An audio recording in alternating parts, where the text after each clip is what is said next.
Good evening everyone. তো কালকে আমার ইন্ডাকশান ওভেন কেনার ভিডিওতে একজন কমেন্ট করেছে যে ব্ল্যাকে গ্যাস কেনা ইললিগাল।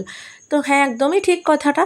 তবে আমি কালকে ভিডিওতে এটা আমি মেনশন করে দিতে পারিনি যে আমি ব্ল্যাকে গ্যাস কিনিনি, মানে কিনতে চাইনি।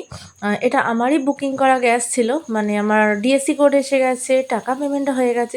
শুধু আমার গ্যাস ডেলিভারি ভাইকে বলেছিলাম যে একটু যদি তাড়াতাড়ি দিতে পারো। তো ভাই বলেছিল, দিদি আপনার যখন ডিএসসি করে এসে গেছে তো তাড়াতাড়ি চলে আসবে। কিন্তু আনফর্চুনেটলি এখনও গ্যাস আসেনি। তো আমাকে ভাইটা বলল যে আরও 2-3 দিন সময় লাগবে, আপনার সিরিয়ালটা একটু দেরিতে আছে। তো যাই হোক, কী করবো, ইন্ডাকশানেই চলছে এখন রান্না বান্না কোনো রকম। আজকে তো আমাদের দুপুরে হয়েছিল সিদ্ধ ভাত, মানে নানারকম সবজি সিদ্ধ দিয়ে গোবিন্দভোগ চালের ফেনা ভাত। আর ব্রেকফাস্টে করেছিলাম এই চিড়ের পোলাও। এটা খেয়েই আমি স্কুলে চলে গেছিলাম এই ইন্ডাকশান ওভেনেই।